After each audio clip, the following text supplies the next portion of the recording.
Cumprimentando o senhor, quero estar cumprimentando a todos para economizar tempo. E aqui eu estou apenas como um dos membros fundadores do Instituto Bíblia. Observando aquela imagem do iceberg que choca muito, porque a gente sabe o quanto é verdadeira, a pergunta ela é dividida em alguns aspectos tentando contornar esse iceberg. De uma forma até objetiva.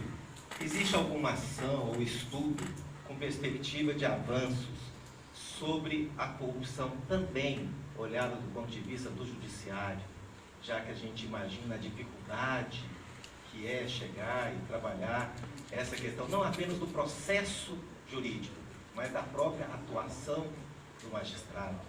Um outro aspecto, hoje existe um grande ataque à família, e a sociedade parece estar anestesiada e muitas vezes até concordando com o que a grande mídia defende em termos de valores e com muito empenho, principalmente nos últimos tempos. O combate à corrupção, sem dúvida, ele passa pela educação formal. Mas pergunto, o quanto a estruturação ou a desestruturação da família interfere nos índices de corrupção do nosso país? E, por fim, nós sabemos que operações como a Lava Jato, elas são criticadas muitas vezes por ter excesso de prisões no início, por funcionar muitas vezes à base de delações e o resultado nem sempre ser tão satisfatório. No caso da Operação Lava Jato, que foi iniciada e se agigantou, nós perguntamos se isso era esperado pelo senhor e seus pais, esse tamanho, essa dimensão que ela foi tomando. E como vocês acreditam que ela terminará e qual seria o grande e principal resultado para ser, quem sabe, como aquela semente do Mercedes, que nós podemos esperar. E, por fim, o senhor já deixou na sua fala, mas a sua opinião pessoal sobre iniciativas como a da criação do Instituto. Deixa eu me dar uma parte, deputado. Rapaz, isso é uma pergunta? É que o iceberg é grande. É verdade. Deixa eu me dar uma parte.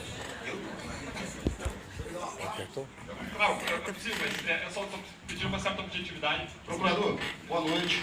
Parabenizo o senhor. Eu estou roubando tempo aqui, porque não foi permitido, mas eu vim aqui para fazer essa pergunta.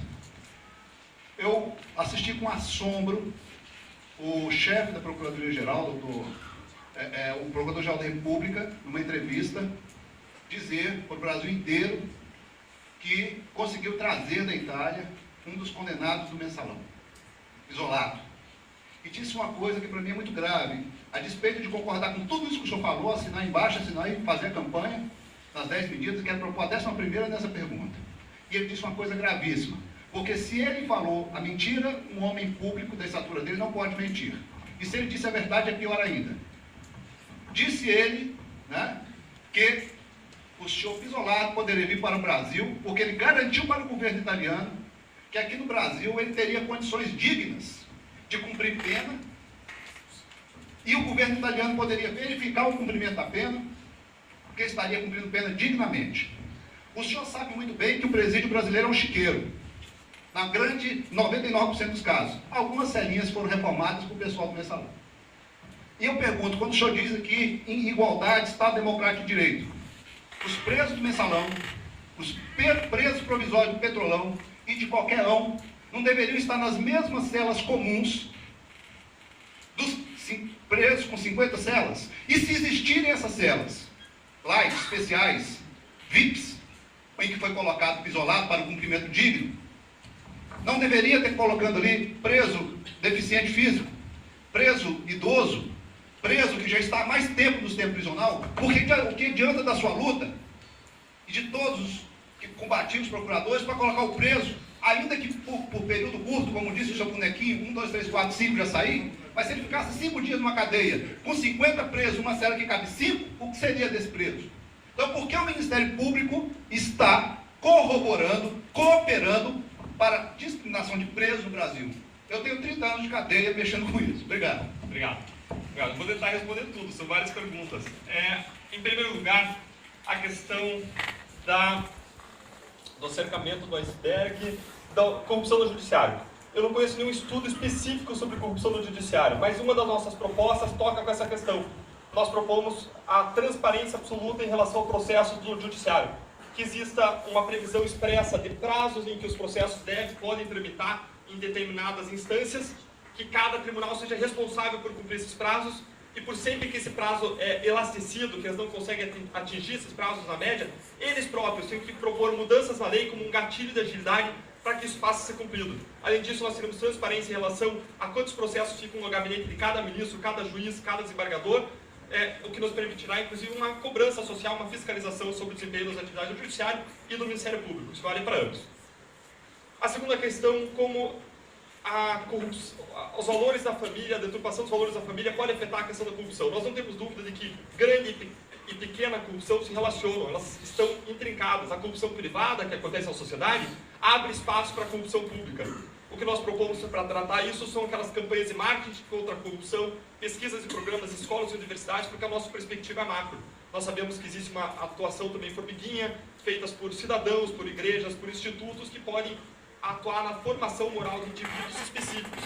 Mas como a nossa perspectiva é macro, essa foi a nossa ideia de proposta, porque nós sabemos, na linha do que você colocou, que efetivamente corrupção privada e pequena corrupção abrem espaço sim para corrupção pública e grande corrupção. Em relação ao terceiro ponto, nós sabemos que a Lava Jato avançou com um motor que foram os acordos de colaboração.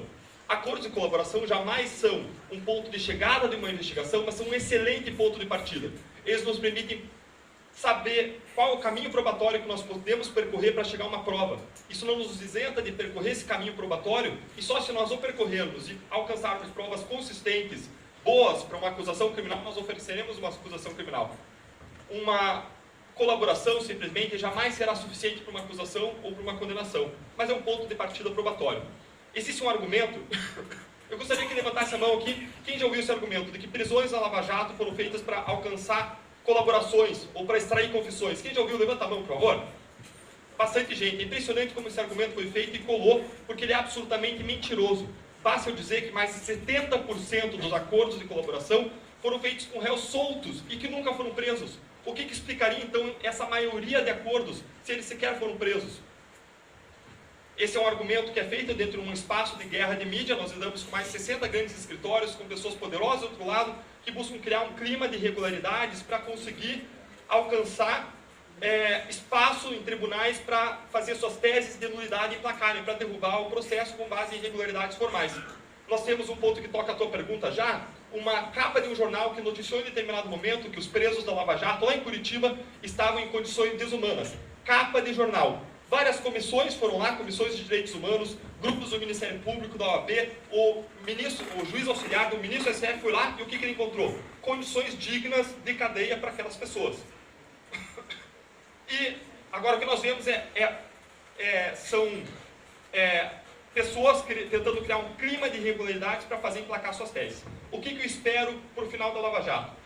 O meu sonho para o final da Lava Jato não é que o caso seja multiplicado por 5, porque já é o maior caso de corrupção, já revelou corrupção suficiente. A grande questão agora é, nós não sabemos que existe muita corrupção no Brasil? Já sabemos, isso nós poderíamos saber até antes, só que agora está provado, mas já é suficiente para nós agirmos. A questão é, nós vamos ficar parados, aceitar que isso exista e que não vamos fazer nada para mudar? Ou nós vamos dar passos consistentes em direção à mudança? Essa é a grande questão. O meu sonho para o final da Lava Jato é mudança sistêmica. É que propostas como essas apresentadas pelo Ministério Público sejam aprovadas. Indo agora para a sua questão.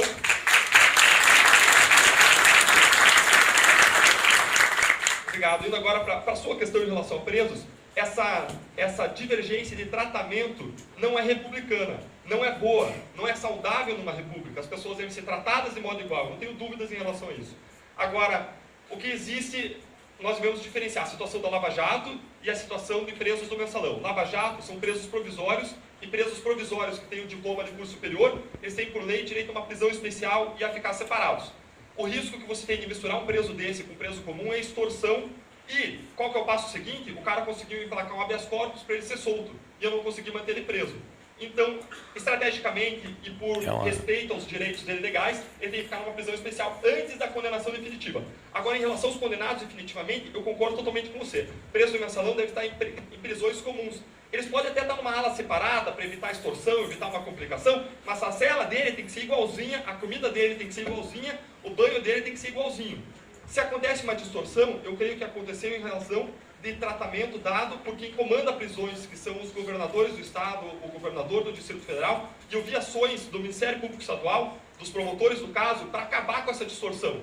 Eu vi proporem ações, eu não sei se o judiciário deu, não acompanhei de perto, o caso não é meu, eu estou falando de um caso que não é meu, não conheço os autos, não conheço o caso profundamente, mas eu vi noticiado pela imprensa ações para acabar. Mas eu me solidarizo com o senhor, em intenção, em coração e em crença de que nós precisamos de um país que trate a todos de modo igual. Seja um réu de colégio branco, seja um grande empresário, seja um corrupto, essas pessoas devem se praticar crimes, devem ser presas e devem ser submetidas a condições de igualdade. Alguém me perguntou se eu não tinha receio de que, com essas medidas, um jornalista perguntou, houvesse uma superlotação carcerária ainda maior. A minha resposta foi não, nós não temos superlotação carcerária para a corrupção. Pelo contrário, se nós tivermos essas pessoas na cadeia e nós tivermos uma diminuição de índices de corrupção, teremos um efeito preventivo e o que nós teremos são escolas melhores, condições melhores para desenvolvimento econômico e social e menos pessoas presas. Eu gostaria de agradecer a todos, eu estou efetivamente atrasado para o meu próximo compromisso, eu vou ter que sair meio rápido, não vou ter muito tempo para conversar com as pessoas, mas eu gostaria de agradecer de coração o tempo de vocês, a atenção e dizer, vamos juntos mesmo trabalhar para um país melhor. Muito obrigado a todos.